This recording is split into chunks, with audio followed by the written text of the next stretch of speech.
আসসালামু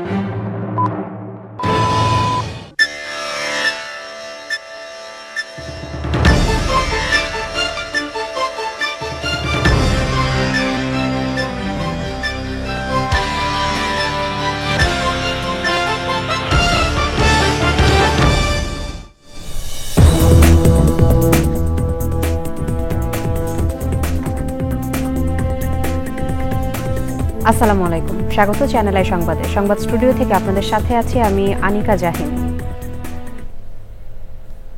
বিস্তারিত সংবাদের শুরুতে জানিয়ে দিচ্ছি ফ্রেশ আটা ময়দা সুজি সংবাদ শিরোনামগুলো। প্রধান উপদেষ্টার সঙ্গে 3 বাহিনী প্রধানের সাক্ষাৎ, সংসদ নির্বাচনে নিশ্ছিদ্র নিরাপত্তা নিশ্চিতে প্রস্তুতি নেওয়ার নির্দেশনা।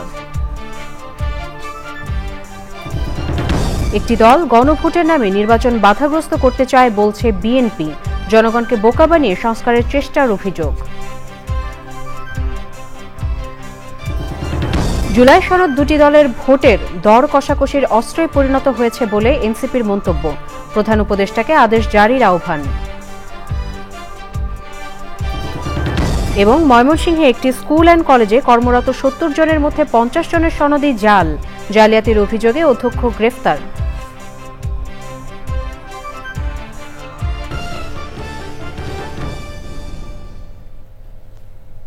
সংবাদ শিরোনামগুলো জানাচ্ছিলাম। এখনকার এই সংবাদ আয়োজন একই সঙ্গে চ্যানেলের ইউটিউব চ্যানেল এবং চ্যানেলের ওটিটি প্ল্যাটফর্ম আই স্ক্রিনে লাইভ স্ট্রিম হচ্ছে। যাচ্ছি বিস্তারিত সংবাদে। প্রধান উপদেষ্টা প্রফেসর মোহাম্মদ ইউনূসের সঙ্গে সাক্ষাৎ করেছেন 3 বাহিনী প্রধান। সাক্ষাতের পর প্রধান উপদেষ্টার প্রেস উইং থেকে 2টি স্থির চিত্র এবং প্রেস বিজ্ঞপ্তি গণমাধ্যমে পাঠানো হয়েছে। বিস্তারিত জানাচ্ছেন চকর মালিথা। আগামী ফেব্রুয়ারি মাসে অনুষ্ঠিতব্য ত্রয়োদশ জাতীয় সংসদ নির্বাচনে যেন নিরবচ্ছিন্ন নিরাপত্তা বজায় থাকে এবং নির্বাচন যেন শান্তিপূর্ণভাবে অনুষ্ঠিত হয় সে বিষয়ে সব ধরনের প্রস্তুতি নিতে 3 বাহিনী প্রধানকে প্রয়োজনীয় নির্দেশনা দিয়েছেন প্রধান উপদেষ্টা প্রফেসর মোহাম্মদ ইউনূস। শনিবার সন্ধ্যা 7টায় সেনাবাহিনী প্রধান জেনারেল ওয়াকারুজ্জামান, নৌবাহিনী প্রধান অ্যাডমিরাল মোহাম্মদ নাজমুল হাসান, বিমান বাহিনী প্রধান air chief marshal Hasan Mahmud Khan রাষ্ট্রীয় অতিথি ভবন যমুনায় প্রধান উপদেষ্টার সঙ্গে সাক্ষাৎ করলে এ বিষয়ে নির্দেশনা দেন তিনি। সে সময় জাতীয় নিরাপত্তা উপদেষ্টা ডক্টর খলিলুর রহমান উপস্থিত ছিলেন। বৈঠকে জাতীয় নিরাপত্তার পাশাপাশি দেশের আইনশৃঙ্খলা রক্ষায় সামরিক বাহিনীর সদস্যদের কঠোর পরিশ্রমের জন্য সাধুবাদ জানান প্রধান উপদেষ্টা। গত 15 মাসে সেনাবাহিনী সহ সব বাহিনীর সদস্যরা দেশের আইনশৃঙ্খলা রক্ষায় অত্যন্ত কঠোর পরিশ্রম করেছে উল্লেখ করে আসন্ন নির্বাচন যেন নিরবচ্ছিন্ন নিরাপত্তার চাদরে ঢাকা থাকে সেজন্য 3 বাহিনীর প্রধানকে প্রয়োজনীয় নির্দেশনা দিয়েছেন প্রধান উপদেষ্টা। আলোচনায় প্রধান উপদেষ্টা বলেছেন, ফেব্রুয়ারির প্রথমার্ধে অনুষ্ঠিতব্য নির্বাচন অবাধ, সুষ্ঠু, নিরপেক্ষ, শান্তিপূর্ণ এবং উৎসবমুখর করতে অন্তর্বর্তীকালীন সরকার প্রতিশ্রুতিবদ্ধ। বৈঠকে নির্বাচনের জন্য সামরিক বাহিনীর সব ধরনের প্রস্তুতি নেওয়ার বিষয়ে প্রধান উপদেষ্টাকে অবহিত করেন 3 বাহিনী প্রধান। নির্বাচন ঘিরে আইন শৃঙ্খলা রক্ষায় 90,000 সেনা সদস্য, 2,500 নৌবাহিনীর সদস্য এবং 1,500-এর বেশি বিমান বাহিনীর সদস্য মোতায়েন থাকবে। প্রতিটি উপজেলায় মোতায়েন থাকবে 1 কোম্পানি সেনা সদস্য। বৈঠকে আগামী 21শে নভেম্বর সশস্ত্র বাহিনী দিবসের আয়োজনে প্রধান উপদেষ্টাকে আমন্ত্রণ জানান 3 বাহিনী প্রধান। চকর মালিথা, চ্যানেল আই, ঢাকা। জনগণকে বোকা বানিয়ে সংস্কার করার চেষ্টা করা হচ্ছে বলে অভিযোগ করেছে বিএনপি। রাজধানীতে এক আলোচনায় দলের নেতারা বলেছেন, জুলাই জাতীয় সনদে নোট অফ ডিসেন্ট না থাকা অন্যায়। তারা অভিযোগ করেন, বিএনপি সবসময় নির্বাচনের কথা বলে, কিন্তু একটি দল গণভোটের নামে নির্বাচন বাধাগ্রস্ত করতে চায়। রাহুল রায় রিপোর্ট। ঐতিহাসিক 7 নভেম্বর সামনে রেখে জাতীয় প্রেস ক্লাবে মুক্তিযুদ্ধ দলের আলোচনা সভা ছিল। অনুষ্ঠানে বিএনপির সিনিয়র নেতাদের সঙ্গে ছিলেন দলের মহাসচিবও। মুক্তিযুদ্ধ থেকে শুরু করে জুলাই গণ অভ্যুত্থান নিয়ে কথা বলেন তিনি। যারা 1971 সালে স্বাধীনতার বিরোধিতা করেছিল তারা 1971-কে এখন আপনার নিচে নামিয়ে দিতে চায়। তারা শুধুমাত্র 24-এর জুলাইয়ের যে আন্দোলন তাকে বড় করে দেখাতে চায়। আমরা 1924-এর যে আন্দোলন সেটা 15 বছর ধরে করেছি। তা আজকে যদি কেউ দাবি করেন যে এককভাবে তারা যে কৃতিত্ব, আমরা সেটা মানতে রাজি নই। সংস্কার, জুলাই জাতীয় সনদ ও গণভোট সহ বিভিন্ন ইস্যুতে দলের অবস্থান তুলে ধরেন মির্জা ফখরুল। সংস্কার আমরা করতে চাই, কিন্তু আপনারা যেভাবে জনগণকে বিভ্রান্ত করে, জনগণকে বোকা বানিয়ে এই সংস্কার করতে চান, সেটা অবশ্যই আমাদেরকে জনগণের সামনে তুলে ধরতে হবে। এই যে সনদ আমরা পাশ করেছি, আপনাদের মনে আছে, আর এখন ওনারা যেটা প্রস্তাব উত্থাপন করলেন প্রধান উপদেষ্টার কাছে, সেখানে ওই নো টু ডিসেন্টের কোনো কথাই নাই। আমাদের এই কথাগুলো বেমালুম বিবেচিত করেছে, তারা আবার নতুন করে কিছু কিছু ওখানে নিয়ে এসছে। এটা অন্যায়। আমরা যেটা সই করেছি সেটা অবশ্যই আমরা সেটার দায় দায়িত্ব গ্রহণ করব, কিন্তু যেটা আমরা সই করিনি সেটা দায় দায়িত্ব আমরা গ্রহণ করব না। আমরা চাই যে এই বিষয়গুলো একটু আলোচনার মাধ্যমে সমাধান করা হোক। রাজধানীতে বিনামূল্যে চিকিৎসা সেবার এক কর্মসূচি উদ্বোধন করেন জাতীয়তাবাদী মহিলা দলের সভাপতি আফরোজা আব্বাস। তিনিও দেশের স্বার্থে যথাসময়ে নির্বাচন অনুষ্ঠানের তাগিদ দেন। ভোট দেব ধানের শেষে, আর দেশ গড়ব মিলেমিশে, এটাই হবে আমাদের slogan. Rahul Roy, channel I, Dhaka. Jatiya Nagorik party এনসিপির মুখ্য সমন্বয়ক নাসির উদ্দিন পাটোয়ারি বলেছেন, বড় দুটি দলের কাছে জুলাই সনদ ভোটের দর কষাকষির অস্ত্রে পরিণত হয়েছে। জুলাই সনদ বাস্তবায়নে তরুণ আলেমদের ভাবনা শীর্ষক আলোচনা সভায় একথা বলেন তিনি। নাসির উদ্দিন পাটোয়ারি বলেন, রাষ্ট্রপতির মাধ্যমে জুলাই সনদের আদেশ জারি করলে তা হবে আগুন নিয়ে খেলার শামিল। আর সামাজিক যোগাযোগ মাধ্যমে বিএনপির না ভোটের ক্যাম্পেইনকে আত্মঘাতী সিদ্ধান্ত বলে মন্তব্য করেন দলের যুগ্ম আহ্বায়ক সরোয়ার তুষার। তাফিমুল ইসলামের রিপোর্টে থাকছে বিস্তারিত। রাজধানীর পল্টনে জুলাই সনদ বাস্তবায়নে তরুণ আলেমদের ভাবনা শীর্ষক গোলটেবিল বৈঠক করে ন্যাশনাল ওলামা অ্যালায়েন্স। এতে বিভিন্ন সংগঠনের নেতাকর্মীদের পাশাপাশি অংশ নেয় জাতীয় নাগরিক পার্টি এনসিপির শীর্ষ নেতারা। এনসিপির নেতারা বলেন, জুলাই সনদ বাস্তবায়নের আদেশ শহীদ মিনারে সকল রাজনৈতিক দল ও জনগণের সামনে করা ছাড়া মেনে নেবে না এনসিপি। যদি চুক্তিকে দিয়ে আপনি এই ধরনের কোনো কার্যক্রম করার বাংলাদেশে চিন্তা ভাবনা করেন, তাহলে এটা বাংলাদেশে একটা বড় ধরনের অস্থিতিশীল পরিস্থিতির দিকে যাবে। আমরা কিন্তু চুপ করে হাত দিয়ে বাংলাদেশের এই জুলাই সনদ পবিত্র সনদের সাইনটা মেনে নিব না, এবং সেই সময় চুপ্পু যদি এই সাইন হয় তাহলে চুপ্পু বঙ্গভবনে থাকতে পারবে কিনা সেটাও আমরা নিশ্চয়তা বিধান করতে পারবেন। আপনি এই ধরনের আগুন নিয়ে খেলা করবেন না। তো নেতারা যেরকম হোক, তৃণমূলের মানুষজন আমাদের মতো সাধারণ মানুষ, তারা চায় জুলাই সনদ বাস্তবায়ন হোক। তবু যদি ধরে নিলাম বিএনপি 35% না ভোট দেয়, বাকি 65% বাংলাদেশের মানুষ বিপুল ভোটে গণভোটকে হ্যাঁ ভোটে পরিণত করবে। বিএনপি আইনের রূপ দেখাবে কিনা? জাতীয় নির্বাচনের আগে গণভোটের বিষয়ে বিএনপি ও জামায়াতের মধ্যে সমঝোতা হচ্ছে দাবি করে এনসিপি নেতারা বলেন, বড় দুটি দলের মধ্যে জুলাই সনদ ভোটের কষাকষি অস্ত্রে পরিণত হয়েছে।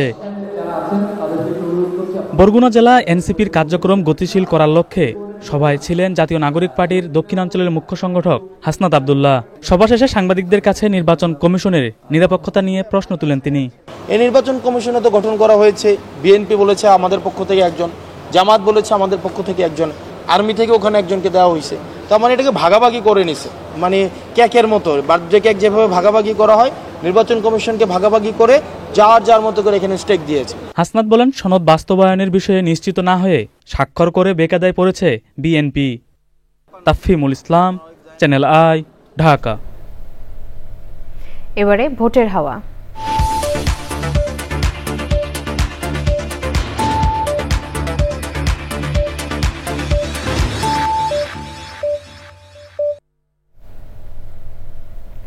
আসন্ন জাতীয় সংসদ নির্বাচন ঘিরে সারা দেশে বইছে নির্বাচনী হাওয়া।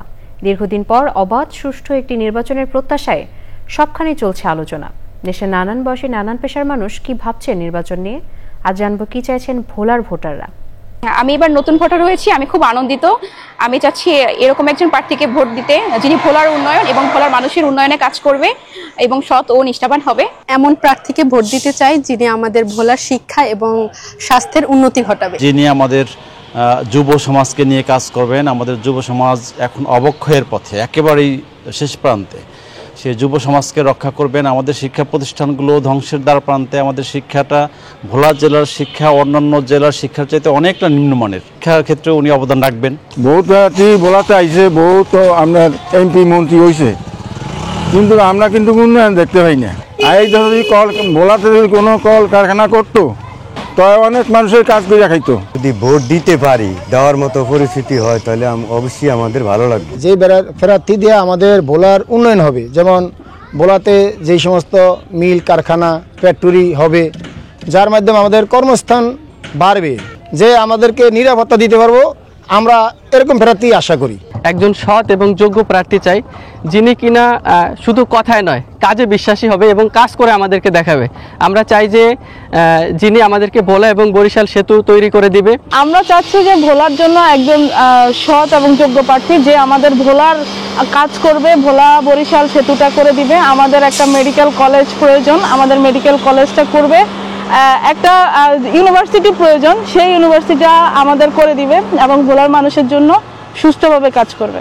বাসা বাড়িতে মহিলারা যাতে সম্পূর্ণভাবে গ্যাস পরিচালনা করতে পারে, জ্বালাইতে পারে, গ্যাস এরকম উৎপন্ন করে দিতে পারে, এরকম একটা ব্যবস্থা করতে পারে, এরকম ভালো একজন লোক চাই, সৎ লোক চাই। এবারে অন্যান্য সংবাদ। মূলধারার সংবাদ মাধ্যম, সামাজিক যোগাযোগ মাধ্যম ও তৃণমূলের সাথে যোগাযোগ সুসংহত করতে 7টি টিম গঠন করেছে বিএনপি। দলের মহাসচিব মির্জা ফখরুল ইসলাম আলমগীর স্বাক্ষরিক সংবাদ বিজ্ঞপ্তিতে এ তথ্য জানানো হয়েছে। এতে বলা হয়েছে, বিএনপি মূলধারার মিডিয়া, সামাজিক যোগাযোগ মাধ্যম ও তৃণমূলের সঙ্গে যোগাযোগ বাড়াতে একটি সমন্বিত কার্যক্রম হাতে নিয়েছে, যা এরই মধ্যে বিএনপির জাতীয় স্থায়ী কমিটি অনুমোদন দিয়েছে। এই 7টি টিমের প্রধান হিসাবে থাকছেন spokesperson doctor Mahdi Amin, press team প্রধান ডক্টর সালেহ শিবলি, টিভি ও রেডিও টিম প্রধান doctor Moudud Hossain Alamgir Pavel, grassroots network team প্রধান doctor Ziauddin Haider, online activist network team প্রধান AKM Wahiduzzaman, content generation team প্রধান ডক্টর সাইমুম পারভেজ এবং রিসার্চ ও মনিটরিং টিম প্রধান রেহান আসাদ। মিডিয়া টিমের আহ্বায়ক হিসেবে সার্বিক তত্ত্বাবধানে থাকবেন বিএনপির সিনিয়র যুগ্ম মহাসচিব রুহুল কবির রিজভী।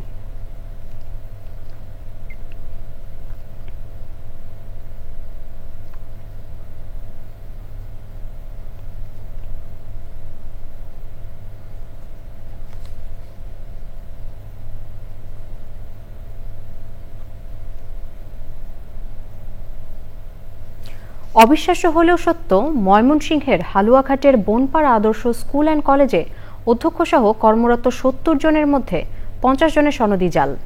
কলেজটির অধ্যক্ষ ঢাকা কলেজ থেকে স্নাতকোত্তর ডিগ্রি অর্জনের সনদ দিয়ে কয়েক বছর ধরে দায়িত্ব পালন করছেন। শুধু তাই নয়, যোগ্যতা হিসেবে শিক্ষকরা যে বিষয়ে অনার্স পাস করেছেন বলে সনদ দিয়েছেন, সেই কলেজে অনার্সে ওই বিষয়টিই নেই। তদন্ত প্রতিবেদনে উঠে এসেছে অনিয়মের আরও চিত্র। মোস্তফা মল্লিকের রিপোর্ট।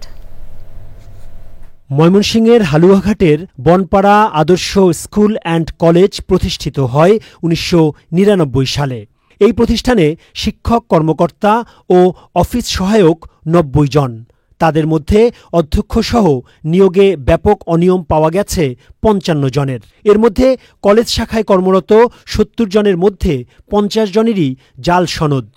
নানা অভিযোগ ওঠায় উপজেলা সহকারী কমিশনারের নেতৃত্বে গঠন করা হয় 3 সদস্যের তদন্ত কমিটি। কলেজের অধ্যক্ষ ইমদাদুল হক ঢাকা কলেজ থেকে স্নাতকোত্তর ডিগ্রি অর্জনের কথা বললেও তদন্তে দেখা গেছে সংযুক্ত সনদটি জাল। অধিকাংশ শিক্ষক স্ক্যান করা স্বাক্ষর ও জাল সনদ ব্যবহার করে চাকরি নিয়েছেন বলে উল্লেখ করা হয়েছে তদন্ত প্রতিবেদনে। কয়েকজন শিক্ষকের ক্ষেত্রে দেখা গেছে তারা যে কলেজ থেকে পাশ করেছেন সেই কলেজ ওই বছর অনুমোদনই পায়নি। আনন্দমোহন কলেজ থেকে সনদ পাওয়া শিক্ষকদের ক্ষেত্রে দেখা গেছে তিনি যে বিষয়ের সনদ জমা দিয়েছেন আনন্দমোহন কলেজে সেই বিষয়ে অনার্স চালু নেই। দীর্ঘ তদন্ত শেষে আসলে আপনারা কি কি অনিয়ম পেয়েছেন যদি একটু জানান। অধ্যক্ষ মহোদয় কাম্য শিক্ষাগত যোগ্যতা নাই, অধ্যক্ষ হতে পারেন না, উনি পঞ্চম গ্রেডে বেতন নিতে পারেন না। জাল করেছে, স্বাক্ষর স্ক্যান করে উনি এই নিয়োগের সৃজন করেছে, অর্থাৎ বিএনপির আদেশ পাওয়ার পরে উনি মৌখিকভাবে স্বীকারও করেছেন। ভুয়া সার্টিফিকেট ওইটাতে বেতন করাইছে। তারা আবার 2টা প্রাইভেট বিশ্ববিদ্যালয় থেকে আবার তাৎক্ষণিক নতুন সার্টিফিকেট নিয়ে আসছে। এত বড় অনিয়ম, দীর্ঘদিন ধরে তারা সরকারি কোষাগার থেকে বেতন নিচ্ছে, তাদের সনদ জাল, এটা আসলে কাদের জন্য হয়েছে, কারা দায়ী? আর ওই যে এটার সাথে সংশ্লিষ্ট ছিল ময়মনসিংহ ওই যে মাধ্যমিকের বড় বড় পোস্টে ওনাদেরকে নিয়োগ দিচ্ছে সরকার। এখন তারা যদি এগুলো যাচাই না করে দিয়া দেয় তাহলে এটা দুঃখজনক দেশের জন্য। তদন্তে বলা হয়েছে 5 জন প্রভাষক একসঙ্গে 2টি প্রতিষ্ঠানে চাকরি করে সরকারের কাছ থেকে 2টি প্রতিষ্ঠানের বেতন ভাতা নিয়েছেন। প্রতিষ্ঠানের অধ্যক্ষ ইমদাদুল হক সহ 3 জনের নাম উল্লেখ করে প্রতারণা মামলা করেন উপজেলা নির্বাহী কর্মকর্তা আলী নূর খান। গ্রেফতার করা হয়েছে অধ্যক্ষকে। Mostafa Mallik, channel I, Dhaka. শেষ হলো আন্তর্জাতিক পর্যটন মেলা। রাজধানীর শেরেবাংলা নগরের বাংলাদেশ চীন মৈত্রী সম্মেলন কেন্দ্রে 3 দিনের মেলায় বিশ্বের 12টি দেশ অংশ নেয়। মেলার আয়োজন করে tour operators association of Bangladesh. মেলার টাইটেল স্পন্সর ছিল বিমান বাংলাদেশ এয়ারলাইন্স। পাকিস্তান, নেপাল ও ভুটানের জাতীয় পর্যটন সংস্থা এবং ট্যুরিজম অ্যাসোসিয়েশন অংশগ্রহণ করে এবারের মেলায়। শেষ দিনে অংশগ্রহণকারী সংস্থাগুলোকে ক্রেস্ট ও সার্টিফিকেট দেওয়া হয়। প্রধান অতিথি ছিলেন বাংলাদেশ ট্যুরিজম বোর্ডের প্রধান নির্বাহী কর্মকর্তা নুজহাত ইয়াসমিন। বিশেষ অতিথি ছিলেন টোয়াবের সভাপতি মোহাম্মদ রাফিউজ্জামান ও পরিচালক মোহাম্মদ তাসলিম আমিন শোভন ও অন্যরা। বাংলাদেশের পিছিয়ে পড়া ও সুবিধাবঞ্চিত জনগোষ্ঠীর শিক্ষা, স্বাস্থ্য ও দক্ষতা উন্নয়নে কাজ করার সংগঠন এইম ইনিশিয়েটিভ ফাউন্ডেশন AIF কানাডার ক্যালগারিতে সংবাদ সম্মেলন করেছে। সেলেস্টিয়া প্রোডাকশন হাউসে সংবাদ সম্মেলনে বক্তব্য রাখেন AIF এর এডুকেশন অ্যাডভাইজার ও ইস্ট ওয়েস্ট ইউনিভার্সিটির সাবেক অধ্যাপক সুফিয়া ইসলাম। তিনি বলেন, এ সংগঠনের গুরুত্বপূর্ণ উদ্যোগ স্পন্সর এ চাইল্ড কর্মসূচি। কর্মসূচিতে একজন দাতা মাসে 1,500 টাকা সহায়তা করে একটি শিশুর মানসম্মত শিক্ষা, প্রাথমিক স্বাস্থ্যসেবা ও দক্ষতা উন্নয়নের সম্পূর্ণ দায়িত্ব নিতে পারেন। পরে প্রবাসী বাংলাদেশিদের নিয়ে এক গোলটেবিল আলোচনার আয়োজন করা হয়। ক্যালগারির বিভিন্ন অ্যাসোসিয়েশনের নেতা ও কমিউনিটির বিশিষ্টজনেরা সে সময় ছিলেন। বক্তারা শিশুদের সাহায্যার্থে এইম ইনিশিয়েটিভ ফাউন্ডেশনের সময়োপযোগী সিদ্ধান্ত ও এ উদ্যোগে এগিয়ে আসার প্রত্যয় ব্যক্ত করেন। দর্শক, এবারে নিটল টাটা কৃষি সংবাদ।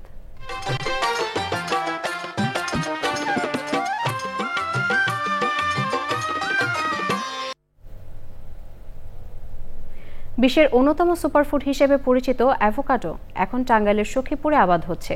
এটি মূলত আফ্রিকার আন্দিজ পর্বতমালা সংলগ্ন এলাকায় বেশি আবাদ হলেও বাংলাদেশে এখন অ্যাভোকাডো চাষের নতুন দিগন্ত উন্মোচিত হয়েছে। বিদেশি এই ফল দেশের বাজারে জনপ্রিয় হয়ে উঠেছে। এবারে প্রকৃতি সংবাদ।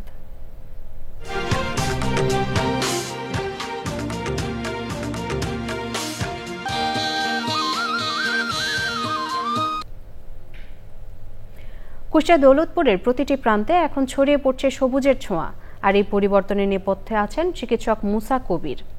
গত 3 বছর ধরে তিনি উপজেলার 14টি ইউনিয়নের বিভিন্ন সড়ক, মসজিদ, মাদ্রাসা, স্কুল ও কলেজের আঙিনায় নিয়মিতভাবে রোপণ করছেন ফলদ, বনজ ও ঔষধি গাছ। দর্শক, সবশেষে ফ্রেশ আটা, ময়দা, সুজি সংবাদ শিরোনামগুলো জানিয়ে দিচ্ছি আরও একবার। প্রধান উপদেষ্টার সঙ্গে 3 বাহিনী প্রধানের সাক্ষাৎ। সংসদ নির্বাচনে নিশ্চিদ্র নিরাপত্তা নিশ্চিতে প্রস্তুতি নেওয়ার নির্দেশনা। একটি দল গণভোটের নামে নির্বাচন বাধাগ্রস্ত করতে চায় বলছে বিএনপি। জনগণকে বোকা বানিয়ে সংস্কারের চেষ্টার অভিযোগ। জুলাই সনদ 2টি দলের ভোটের দর কষাকষির অস্ত্রে পরিণত হয়েছে বলে এনসিপির মন্তব্য। প্রধান উপদেষ্টাকে আদেশ জারির আহ্বান। এবং ময়মনসিংহে একটি স্কুল অ্যান্ড কলেজে কর্মরত 70 জনের মধ্যে 50 জনের সনদি জাল। জালিয়াতির অভিযোগে অধ্যক্ষ গ্রেফতার।